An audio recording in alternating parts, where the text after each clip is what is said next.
Short notes के माध्यम से कंप्लीट मॉडर्न हिस्ट्री में आपको पढ़ा रहा हूँ। एक लेक्चर ऑलरेडी हो चुका है। जी सर। देखिए शॉर्ट नोट्स बनाते कैसे हैं वो आपको इस वीडियो सीरीज को देखने के बाद पता लग जाएगा। जी सर। मॉडर्न हिस्ट्री शुरुआत से मैं चल रहा हूँ। यूरोपीय कंपनियों का भारत में आगमन, जी ये पढ़ लिया आपने। इस चैप्टर की शुरुआत कर दी मैंने। जी सर। इसमें पुर्तगालियों के बारे में, जो सबसे पहले पुर्तगाली इंडिया में आए थे, वो पढ़ लिया आपने। इसके बाद भारत में डच आए थे, देख लीजिए। ठीक है, डच 1598 ईस्वी में ही भारत में आ गए थे। 1598। हाँ, ठीक। और हालांकि इन्होंने कंपनी 1602 ईस्वी में शुरू की थी। कब? 1602 ईस्वी में शुरू की थी। जी सर।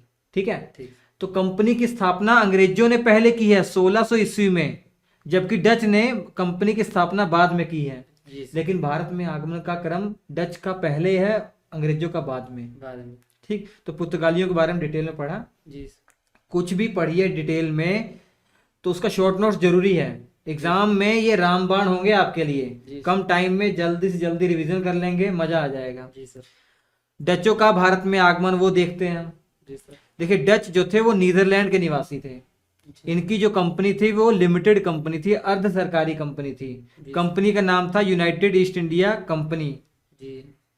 और पहली फैक्ट्री इन्होंने मसूलीपट्टनम में खोली 1605 ईस्वी में। 1605 ईस्वी। मसूलीपट्टनम में, मछलीपट्टनम। आज आंध्र प्रदेश वाले इलाके में जगह पड़ती है ये। जी। 1664 में मैं आपको बता दूं, जब भारत में मुगल शासक औरंगजेब था, जी सर। औरंगजेब से परमिशन मिल गई व्यापार करने के लिए। कहाँ पर? बंगाल, बिहार, उड़ीसा में। डचों को बंगाल, बिहार, उड़ीसा में 1764 में किससे परमिशन मिली? औरंगजेब से। औरंगजेब से, ठीक है। जो डच थे ना, ये अंग्रेजों की तरह नहीं थे कि हमारा शोषण कर रहे थे, ऐसा नहीं कर रहे थे। जी। इन्होंने हमको भी बहुत रोजगार भी दिया। किसी का- उदाहरण के तौर पर बताता हूँ, कासिम बाजार में रेशम बनाने वाली फैक्ट्री इन्होंने खोली थी। जी सर। यहाँ पे 3000 इंडियन को रोजगार दिया गया था। जी सर। 3000 लोगों को रोजगार दिया गया था। फिर फाइनली बेदरा का युद्ध होता है। कौन सा युद्ध? बेदरा का युद्ध 1759 ईस्वी में। अंग्रेज और डचों के बीच में ये युद्ध होता है। इससे भारत में अस्तित्व समाप्त हो जाता है। डचों का अस्तित्व समाप्त हो जाता है इस युद्ध के बाद। कहाँ कहाँ इन्होंने अपनी मेन फैक्ट्री खोली थी? सूरत में, देख लीजिए, जो गुजरात में इलाका पड़ता है। जी। आज जो पुलिकट, नागपट्टनम, ये तमिलनाडु वाले क्षेत्र में पड़ते हैं। जी सर। मसूलीपट्टनम आंध्र प्रदेश में है। जी सर। चिनसूरा, कासिम बाजार बंगाल वाले इलाके में है। यहाँ पर इन्होंने अपनी फैक्ट्रियां खोली थी मुख्य तौर पर। तो डचों के बारे में इतनी ये जानकारी आपको चाहिए। उसके बाद डेनिश आए थे भारत, डेनमार्क के निवासी थे ये। 1616 में भारत आए थे। कब आए थे? 1616 में। इन्होंने अपनी पहली फैक्ट्री त्रावणकोर में खोली थी, तमिलनाडु वाले क्षेत्र में पड़ता है। जी सर। कब खोली थी? 1620 ईस्वी में। ठीक है। ठीक। और फाइनली 1745 तक सारी फैक्ट्रियां इन्होंने किसको बेच दी? अंग्रेजों को बेच दी। चले गए यहाँ से। जी सर। ये डेनिश के बारे में इतना याद रखना आपको। ठीक है। अब देखिए, आप कहेंगे कि सर भारत में पहले तो पुर्तगाली आए, फिर आपके डच आए, जी सर। डच के बाद अंग्रेज आए थे, तो अंग्रेज क्यों नहीं पढ़ाया? अभी मैं बाकी की ब्रिटिश जो ईस्ट इंडिया कंपनी है वो पढ़ा रहा हूँ। जी सर। और अंग्रेजों के बारे में तो पूरा का पूरा कोर्स ही है हमारा। जी सर। तो बाद में अंग्रेजों के बारे में पढ़ेंगे। ठीक। पूरा कोर्स है उनके लिए, पूरा ये सब्जेक्ट उन्हीं के लिए है। अब फ्रांसीसियों की हम बात करते हैं। 1664 में ये कंपनी आई है और ये सरकारी कंपनी थी। जी सर। इस कंपनी का नाम था कंपनी दे इंडे ओरिएंटल। जी सर। सरकारी कंपनी थी। तो फ्रांस के जो शासक हैं, जी। लुई 14, ली 14। लुई 14 के वित्त मंत्री थे कोलबर्ट। इन्हीं के द्वारा 1664 में कंपनी स्थापित की गई है, ठीक। जो भारत में व्यापार करने के लिए आई है। जी सर। और पहली फैक्ट्री फ्रांसीसियों ने खोली है 1668 में। कहाँ पर? सूरत के अंदर। 1664 में कंपनी स्थापित की, 1668 में सूरत में इन्होंने फैक्ट्री बना दी। ठीक सर। और इंटरेस्टिंग बात यह है कि 1673 में इनको एक गांव, छोटा सा गांव मिलता है जिसका नाम पुदुनधेरी होता है। यहाँ पर ये अपनी फैक्ट्री खोलते हैं। कहाँ पे? पुदुनधेरी।